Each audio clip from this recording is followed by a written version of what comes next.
Today we are going to look at some of the most common punctuation marks and symbols that you can find on your keyboard. But I'm not going to explain today how and why we use each of these.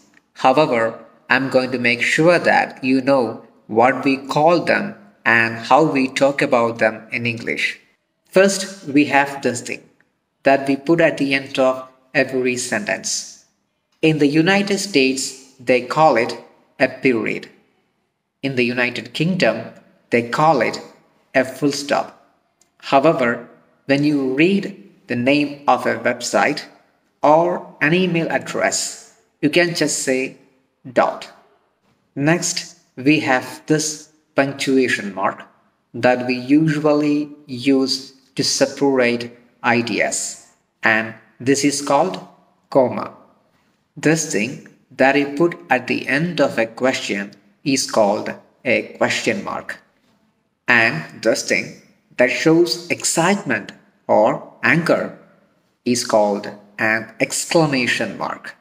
This thing that often highlights examples is called a colon.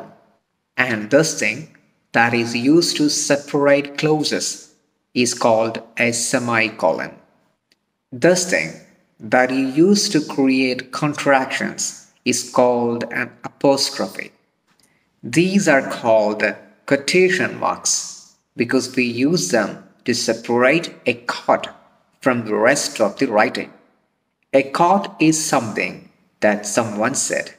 This is called a slash. A slash is something that you can do with a knife or a sword.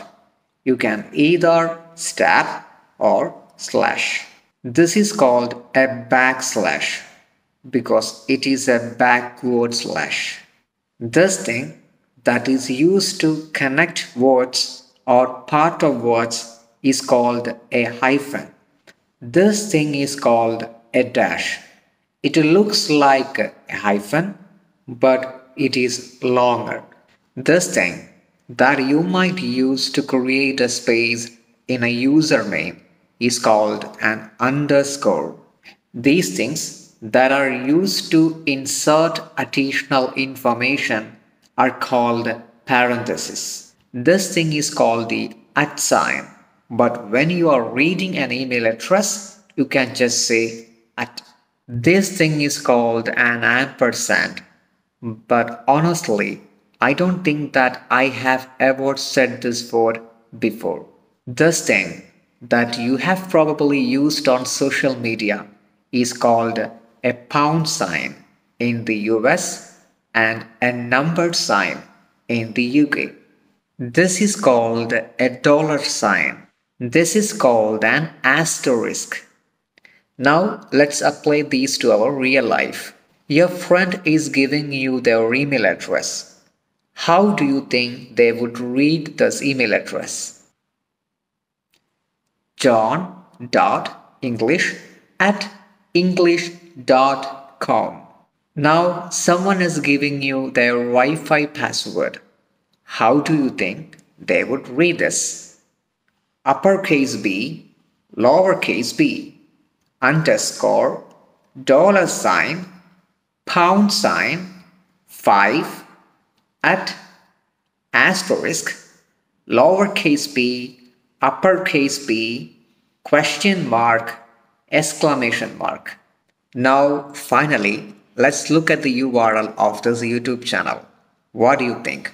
How would you read this? https://www.youtube.com/easy English with Tijo. I hope you found this video useful, but remember, I haven't explained all punctuation marks and symbols with their usages and functions in detail. However, if you want to know more about them, I recommend you for a detailed internet searching. There are a lot of information available on internet about the same.